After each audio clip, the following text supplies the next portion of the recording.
Yo, what's up guys, it's Midway here, bringing you another video. This time around we will be looking at the Sanguine Depths plus 20 that was done on the week of Inspiring and Storming. So yep, let's get right into it.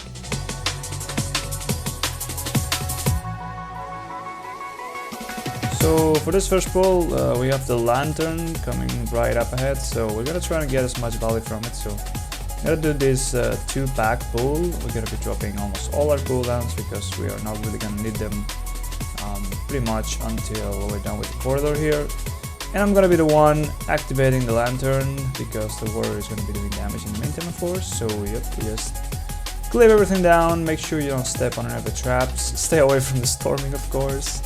Of course, the traps have like a reddish effect under them, like they're basically look just like the Lantern, so it's kind of hard to actually see it. I'm just gonna be a bit careful with that. I do not use Holy Avenger here, but to be honest, I should have probably just used it here because you don't really need any extra healing in this corridor unless you actually screw up, but it's not gonna be necessary until basically the rifle, so it's fine to use it there. For this second pull, we don't really need to CC anything, so it's fine to pull everything with the Inspiring Mob. We still have some of the traps. We're gonna have the frontal thing that if the tank actually properly manages it, it's always gonna go in the same direction, so it's not that much of an issue if you stay on the side. But of course, this is a storming week, right? So if that's the case, you're probably gonna have to watch out extra carefully just in case you don't want to be knocked into any of those frontals or traps. We only get 4 stacks from the Lantern. Of course, we don't really pull that much into that one, so it's always going to be about 4 or 3 stacks depending on if you guide away from the Lantern or not. But again, this is just a chill pull provided that nobody walks into extra shit. Now, once the guy that summons the traps is dead, it's fine for you to walk on top of them, but I'm still scared of that, of those traps just in case. Although there's no danger to them, but yeah. We just use an NIMBY spot here. We don't want to kill that brute. He's pretty much a waste of time. You can always just do a better route. So in this case, we just do that. We skip that guy and we go over here and we pull some of the ticks and we're just gonna be AoEing this down.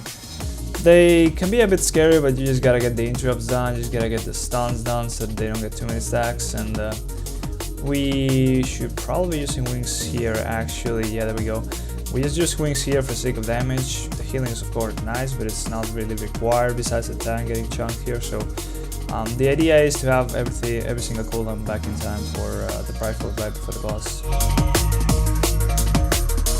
Now we actually had a little bit of an issue here. We ninja pulled the brute. We were not supposed to pull this one. This brute is the one that's patrolling inside that room, so just a little bit of a mistake, but it's fine. It's just a little bit of extra damage, and in the end it doesn't really screw up too much our percentage.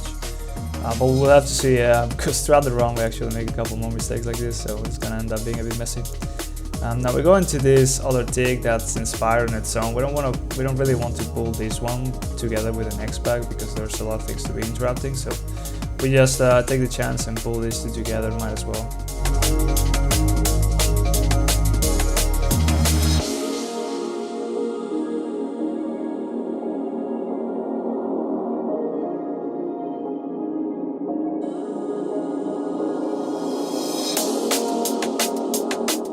Now there's actually another inspiring tick on that pack, which I didn't really see before, but I believe we're just going to be pulling everything here, and it is sketchy, but so long as you actually single target the tick, it just gets blown up, and then it's just a matter of healing a little bit through those, whoever gets the debuff right there. Like I just got it, not the debuff, like the cast on them. You just get a personal going, you kind of single target heal them, and it should be fine, even though, you know, the full cast goes through. But if we don't want to be using any cooldowns here again, even though it's a 20, at this point 20s are low keys for our group. I could very well heal the rifle without Holy Avenger. But again, we kind of want to be making the most out of those cooldowns, so using Holy Avenger here could be more of a desperate measure resource rather than an actual plan. In the end, it doesn't go that bad and we don't really need any extra cooldowns, so we just got into the rifle. A bit of a mess because the brute is still alive and people are not top, but it is fine. We got all the cooldowns, so we're gonna see here. We're just gonna be dropping Ash and Hallow. We're gonna be popping wings soon after. We probably try to save Holy Avenger if we really need it, because it's gonna be very nice for the boss for the first smash or whatever in the ball soaking. But as you can see, the rifle is already melting, and Ashen Hallow has been barely like 15 seconds up at this point, so 20s at this point are really easy keys, but for whatever reason, Sanguine Devs has just been such a struggle for us, so we're still trying to get that 21, to be honest. And as we get into the boss, this guy's just gonna melt, but regardless, it's still a pretty dangerous one, even though it's been nerfed. Not too much to say here, of course. You want to be soaking the frontals if you can afford it. If you cannot afford it, you want to either use an immunity or bob them, or you want to just straight up sacrifice them, always making sure that the charge from the frontal doesn't go, not a frontal, more like it's always a charge, right? So you want to make sure that it doesn't go towards the balls by mistake. So whenever the severing smash comes right here, we want to use Devo if we have, or of course Divine Protection. We could also even use Bubble, but we kind of want to save that for if we get a charge and we are not able to afford the, we cannot afford the healing for soaking that. So we just drop that, we pop any cooldowns that we have, and we have a ranged player soak those balls as we go to melee and keep on generating holy power and healing that. So right there, even though we're looking pretty fine, we might as well use the pop on the warrior, and then he basically solos a charge. We basically don't take any damage from it. But if you could not spare to, let's say you don't have an immunity, you don't have bop or whatever, and you actually like need to soak that, otherwise the person dies. Sometimes it's kind of sketchy, so it's better to just let the person die. But again, making sure that the charge doesn't go towards the balls that are being guided right here, because that could potentially make it so that the boss runs into them and then he gets healed by a lot, and that's basically game over for the key already. Right here, we're looking a bit sketchy, but we can spare it. We can spare the healing, but you see, even in the 20, it's already looking a bit dicey with wings up and all. But yeah, the boss is pretty much at this point. It's kind of another game of rotating cooldowns. Now, if you happen to blow up everything on the rifle right before, this boss could be way more sketchy if you don't have anything whatsoever for the first severing smash. But you can always just guide indefinitely. Like this past week, I've seen some teams doing this boss in Tyrannical, and it takes quite a long time, but they keep on just guiding around, and they literally don't even soak any balls if they don't have to. So that's also something that you can do if you're skilled enough with your tank. Now, we're finally rocking a Demon Hunter here, so these pulls are way easier now since we have Sigil of Silence. So we just pulled the entire room except the Inspiring Mob, because he got actually imprisoned. So instead of actually getting a lot of cast going through and a lot of silences and all the debuffs, it's way more clean. If you can do that and AoE everything down before they do anything, these pulls are literally a joke. Now, when we were doing this with the Guardian Druid, it was way harder. Like, we had so many casts go through, people getting one shot, we had to line of sight a lot. It also depends a lot on how you manage your cooldowns and if you have things up to AoE everything down in time. But here again, we're just pulling things little by little, so long as the tank is able to endure the damage and there's not too many dangerous casts going through. We kind of want to push our limits here. It's a matter of organizing our DPS cooldowns mostly. We don't want to have things live for too long. We don't want to have any dangerous casts going through. We don't need to. Healing wise, as you can see, there's not much going on besides damage in the tank. It's really on him to run around like a monkey, and it's basically his job to not die here. We can do, of course, our best to try and help him, but we don't really want to be using anything on him. It's more valuable to be using it on damage on these packs coming right. And just as I say that, we get into this, it's actually not a dangerous pack, it's a pretty small pack, but regardless, we just want to be keeping our cooldowns on cooldown. That's kind of the point of them, right? So we draw Passion Hallow, we pop wings, and we just add a lot of damage. You can see down there on the DPS meter right now, I'm actually pumping, but yeah.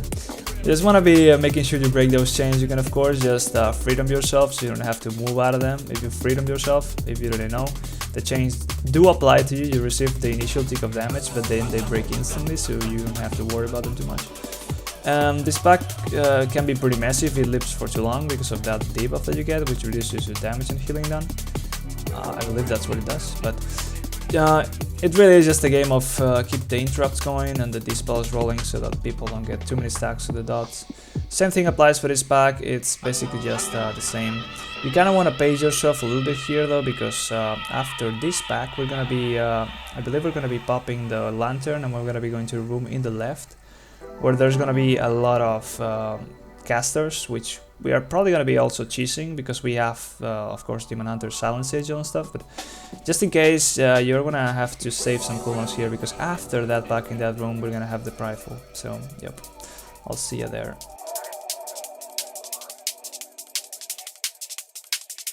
I got you.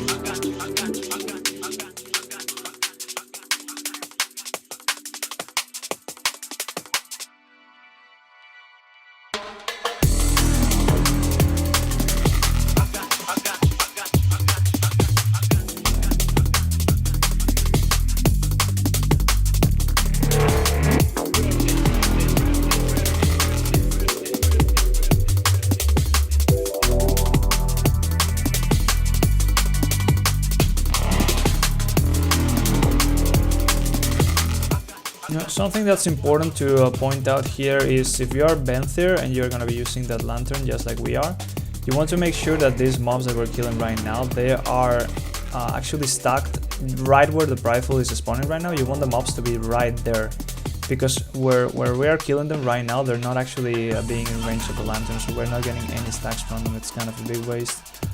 We also screwed up our CC a little bit here, and somebody got one-shot by a lot of cast going on them, so that's kind of the danger of this pack. It's really good if you actually have a Benthir, so you can make use of the lantern buff. But if you don't have the proper comp to actually CC these mobs, it's definitely something that you should not be doing, because it's so dangerous. You're probably going to be wiping almost all the time, regardless of how much damage you have. It's basically a matter of having CC for them.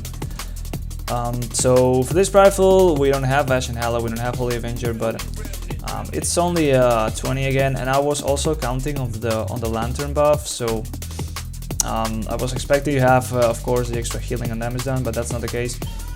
Either way, Wings is more than enough to heal this rifle with only being plus 20, but if you are doing a 21, 22, you want to make sure you have that lantern buff, otherwise only using Wings there is going to be a bit sketchier. So just the pacing of everything there lined up so that we didn't have Ashen Hallow, but it's probably for the better, because using it on the pack that we just did previously, it's probably going to be way better use of that ability, just keeping it on cooldown, because otherwise you're always going to be sitting on Ashen Hallow throughout these corridors for like the entire duration of them.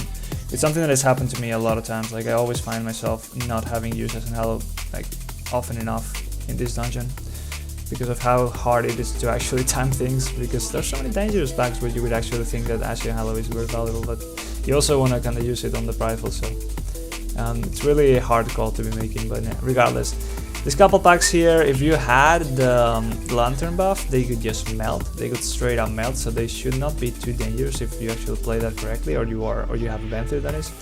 If you don't have a Benthir and you don't have the lantern buff, just like we have right now, things kind of go a bit slower, but it sort of falls into the same situation. It's a lot of tank damage, especially on this pack. Nothing else going on besides, of course, if people are dodging the tornadoes here. On the previous pack before, that can be pretty sketchy sometimes, especially if you're going to have a rifle right afterwards. But to be honest, it's just like those other packs that we just killed on the corridor, right? It's just one of the guys that changed you, and then it's the debuff applications. There's a lot of interrupts to be done, so if you were able to manage before, you should be able to manage there.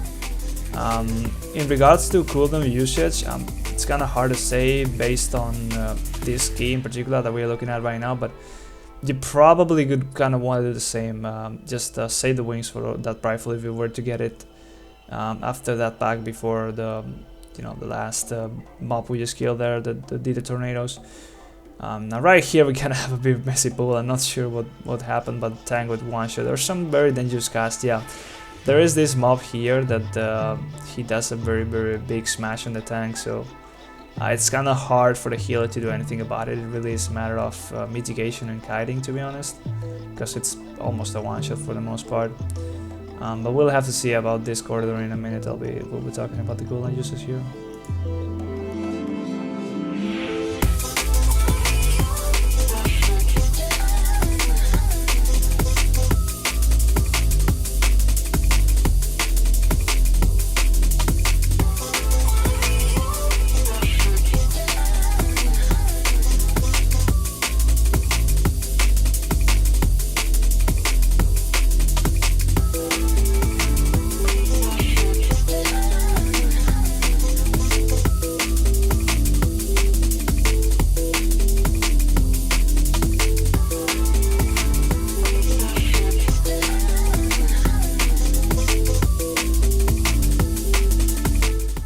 So in this case we are trying to skip some of the packs that are less favorable for us percentage wise. So we go for that Invis Pod Rider. We have the Warlock actually fail his Invis belt, I believe. Yeah, the objective though is to skip through those mobs with Inspiring and just get the most out of this lantern right here. So even though we're not using it right now, we're gonna be doing a pull after, where we're gonna be pulling everything into it, I believe. In regards to the cooldowns though, it really struggled to actually find the proper moment to use it. Most of these packs are really easy on their own, so they don't really need any cooldowns to be used along them. But it always comes down to keeping them on cooldown, as I already said before, right? So you want to get the most value out of that. As in Hello, you want to be adding as much damage when possible with that wings. And you don't also want to be sitting on Holy Avenger on cooldown or out of cooldown for ages, right? So it's kind of hard to say. We are looking at a prideful after this pack here, so in this case I decided it's probably the best to just you know, kind of mix it a bit here and use these cooldowns in time so that we get value both for the pack and the prideful. But I many times, as I already said, find myself like struggling to decide, okay, where should I be using it, because of course the boss afterwards is really dangerous and it's very nice if you actually have those cooldowns, but it really depends on the route that you're gonna be doing. Most of the times people actually use prideful for the boss, so that means you're probably gonna have to blow a lot of cooldowns. Oh yeah, right here I actually get myself into a pinch between the AoE on the ground on the lines, but lots of times people are gonna be finding themselves deciding, okay, do I actually want to be using cooldowns on the prideful, or do I want to be saving them for the boss, because the boss of course is very dangerous, right? I could advise to, of course, make the prideful as easy as possible, because the last thing you want is to actually have a wipe before actually going into the boss. You will always, of course, get the buff on the prideful, so the boss shouldn't be that hard, especially during the first ad that spawns. Most of the DPS should have something for it, so that one usually always dies very quickly, right? So the way I approach that boss is I don't use anything on the first ad and just let the DPS just blow it up. And for any subsequent ad that spawns, I usually have something come out of cooldown, so that's what I'll be using for that one. I kind of never want to be lining up too many cooldowns at the same time for any of those ads on the boss. But here we're gonna be just still try to skip that little pack here, and just, even though we had a pretty messy situation here with just some wipes and kind of running back, and that's why I said that this dungeon is kind of been a bit struggle for us, because we just have these random stupid deaths and things going through when they're not supposed to. But regardless, we kind of just want to be pushing through this corridor, pulling whatever it's ahead of us. Our goal is to get, I think it's almost 75% before going down to the room where the third boss is. So it's, even though we have a planned route, of course, we are not really sticking to it, and we don't really ever stick to it because there's always something going wrong here. So for example, right there you see a cast is going through. That guy is very close to being dead unless we actually do a lot about it. So there it is, it's just dead. You can of course bop this debuff right there, as you see. If that goes through, it's a cast. If that goes through, you can always just bop it and save yourself the hassle of dealing with it. But yeah, this corridor really messy. You just want to make sure that you have 74, I think it is about 75% percentage, of course, before going down. So long as that's what you get, pulling whatever should be fine. But yeah, ideally you stick to the plan and you don't pull random shit like we are doing right here almost. So yeah, we'll talk about the boss whenever we get there.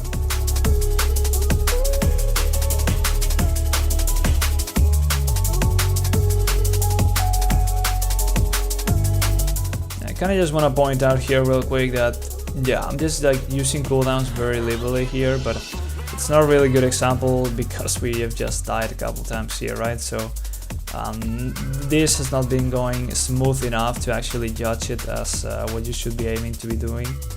So in this case, just using wings for the sake of it, because they have been out of cooldown for quite a little bit there.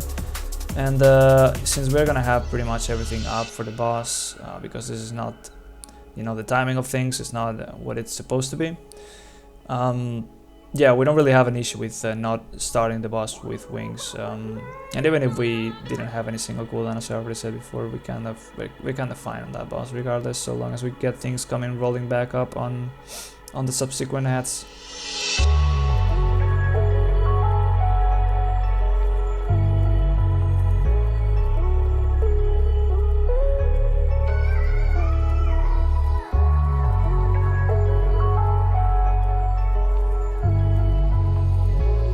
So we're getting into the boss. This is actually one of the most scary bosses for basically every single healer in the game.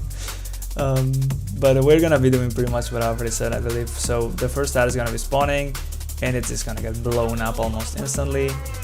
You of course wanna be prepared for it. Ideally you pull some holy power beforehand, just in case. You're always gonna be pulling holy power mainly for the castigate casts. So if you have 5 holy power, these are gonna be way easier to deal with. Right there you saw I didn't really have 5 holy power, but I had divine protection, and there was no ad up during that castigate, so it is easy enough to deal with. Now the second ad is coming up now, so what I'm going to be doing is just use one of the cooldowns that I have. That's kind of the goal here, is to just use a single cooldown for every single ad that you get. So in this case it's Ash and Hallow, add some damage, add some healing, and then basically you get yourself, you don't really even need to bother healing too much, because Ash and Hallow is just going to be catching back up after all that AoE healing, AoE damage done by the ad. And now we get another castigate on me, which is completely fine. We just get divine protection back up, even though I don't even use it there. And since there's no ad going on at the same time that castigate, we don't really need to use bubble. So now we get another ad, and then I use another cooldown, we use 6 wings. So you can see, since we add everything up, this boss is of course way easier. It's not always going to be like this if you have the prideful right after, or if you actually, killed stuff that you were supposed to in this corridor, so you did not waste so much time. Regardless though, we're still very good on time here, so long as we don't wipe any more times, so we'll have to see. Now coming up, we have very scary packs here for a tank in particular.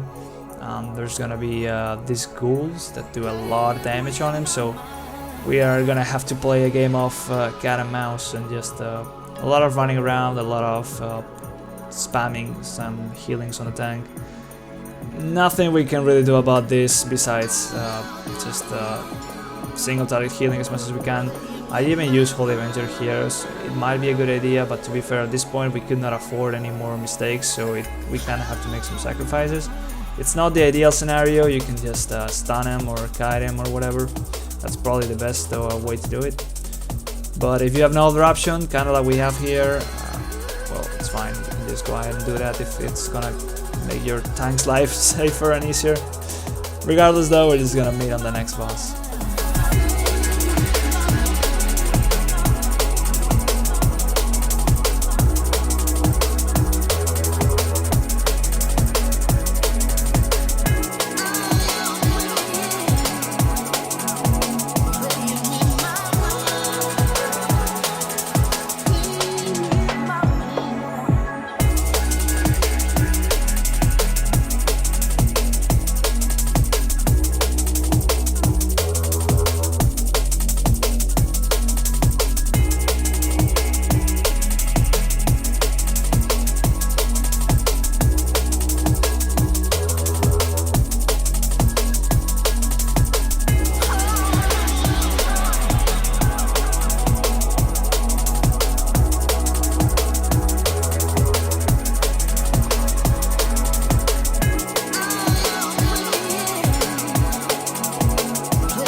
So the whole idea about getting 75% before going down here into this third boss's room is to be able to proc the prideful just for this boss. It's really gonna help and speed things up.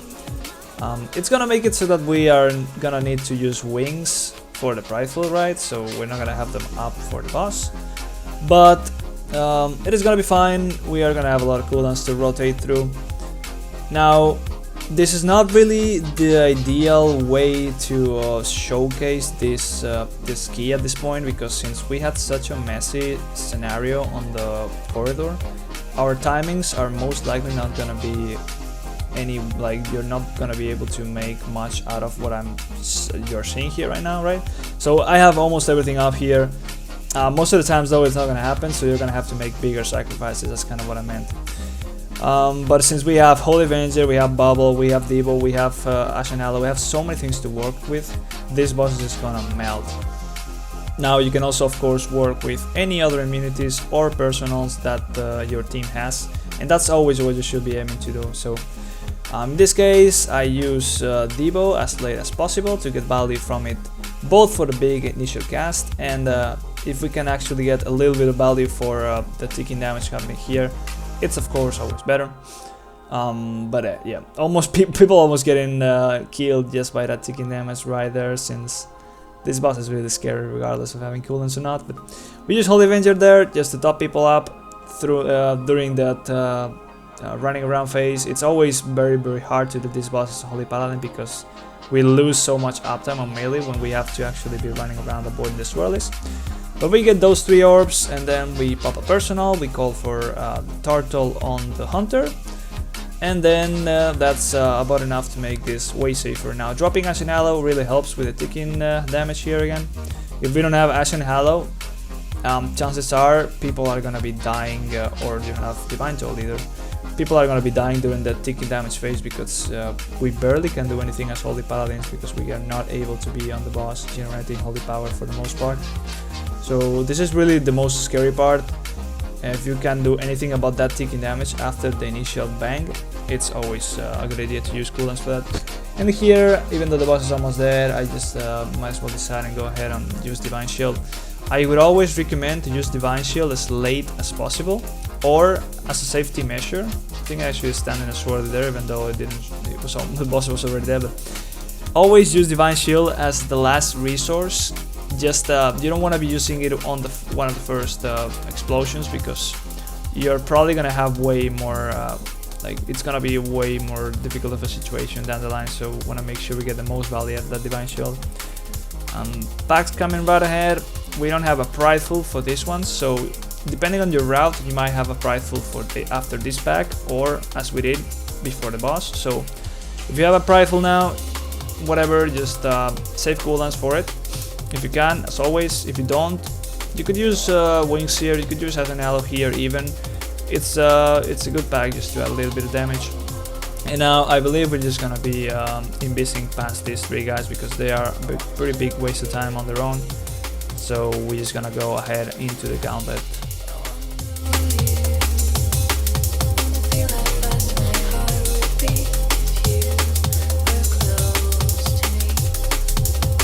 Now, the gauntlet is mainly the reason why this dungeon is so fucking annoying and so like hated by most people. It's not just that the bosses are hard and the trash is hard, it's like once you think you already got everything figured out, you get into this thing and there's so many things that can go wrong here. As you can see, of course, this is also a Storming Week, so it's even worse with all that stuff just running around. But for the most part though, what I usually do is just use cooldowns on cooldown mainly. Every single time you pull this boss, it's gonna be really sketchy. The tank's gonna be taking a lot of damage and there's gonna be a lot of things that can go wrong. So you wanna make sure that you stand at max melee range of the boss, of General Cal, because if that's the case, you're not gonna get the bleed on you whenever she jumps and applies the bleed. So that's always gonna be making things way easier for you. Now, to stand on max melee range, I just make sure that I like go back and forth and try to find what that range is. If I cannot really figure it out, I just go in, melee hit, and then go back out, so that I make sure that I'm not standing on melee range for whatever reason, right? You really want to avoid getting that bleed, because it's really gonna help. And yeah, we just kind of get through this corridor slowly and steadily, using any cooldowns that we might have for every single one of those bosses. Not all of them at once, of course. but we'll see as we get into each of those bosses.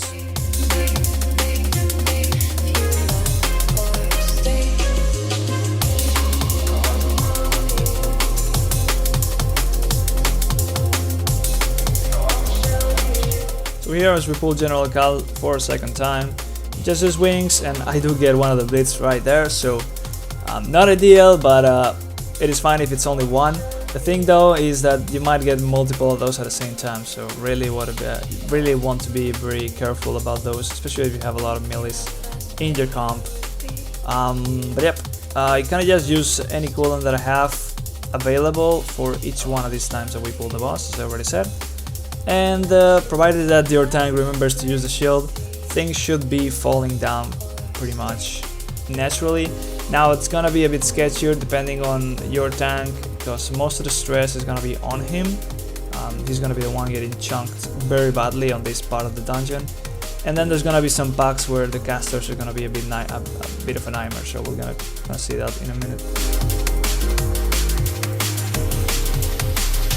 Yeah, so this is the pack where there's a lot of casters in it, so we have silent sigil, right, so that makes it way easier. And we just decided to go ahead and use the lantern here, of course, and we get a lot of value from it, from these mobs that we are just tearing down here. So we almost get, I think it's almost 10 stacks. Actually no, we don't even kill these gargons with the lantern, so you can choose to actually get some more gargons into the lantern and get up to 10 stacks. It's really gonna help speed up this part of the dungeon, but sometimes it's not worth taking the extra time to kill the gargons, so it's whatever. Now I use Ashen Hallow on this boss right here, but you gotta be very careful with using Ashen Hallow on this part of the corridor, because if you don't put it towards the wall, you might actually pull stuff that is flying on like the left side of the corridor. And it actually happened a couple times to us, as we've actually pulled stuff with Ashen Hallow. So you might get a bat, you might actually get one of the big Stoneborn guys, I think they're called. Those are actually a giga waste of time, so if you actually happen to do that with your Ashen Hallow, you're probably gonna be very screwed. So really want to be making sure that you put that Ashen Hallow towards the right side of the corridor, so stick it towards the wall. Now the Warlock here just died to not being inside of the shield because of storming, so yeah, things happen.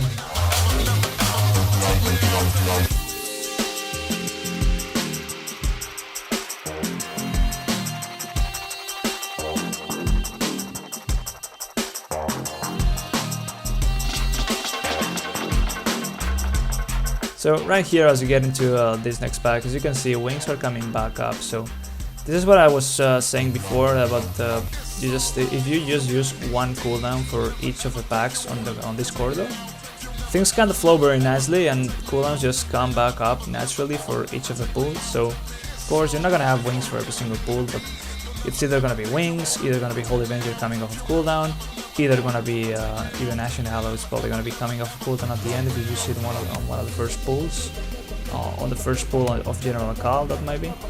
But if that's the way you manage to do it, it's probably gonna be the best way to do it. You're always gonna have something to help the tank not die and kill any unexpected damage. Regardless though, these last two pulls, not too scary, just a little bit of tank damage. We're gonna have the traps coming down here on this pool. And we just want to make sure we get a drink whenever we can. Of course, we cannot really sit down too reliably to get a drink on this corridor since we cannot drop combat. But yeah, we're just gonna have to kill these guys here. We're gonna have the last rifle before the boss, and we're only really gonna have Holy Avenger for that rifle, even though wings are gonna be coming back up throughout it. So since this is actually a 20 still, it's not a 21.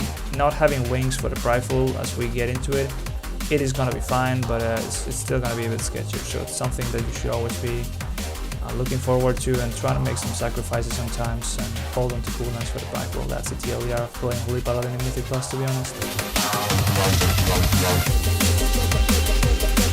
So yeah, we have the rifle here, we don't have wings, we have Holy Avenger, we do have our trinket, so we kind of rely on Holy Avenger here to get through it a little bit. We have Devo, so it's not bad whatsoever. But yeah, we're gonna have wings coming back up throughout it, just in case we need them anyway. I believe we actually end up using them, although it's kind of a waste, but Things are getting a little bit sketchy here. I should have probably just used my personal and used Devo instead of wings. Whatever though, at this point we have plenty of time. The key is looking pretty good. The prideful is dying pretty quickly, and just gonna go on blast last boss.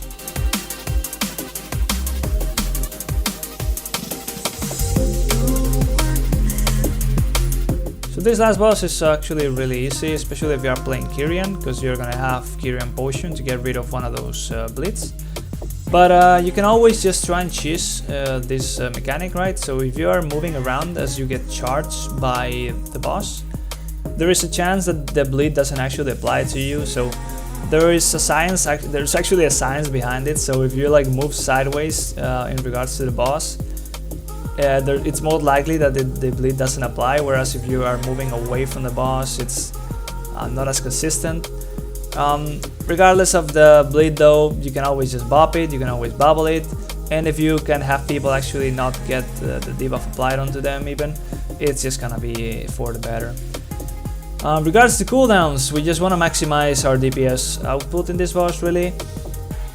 Usually you're not gonna have a lot of time to spare on this dungeon for the most part. This is usually very tight on the timer for most bugs and most people in general, so unless you really need the healing, which should not be the case because of just how easy this boss is, so long as you actually dodge the stuff, you just want to be doing as much damage as possible.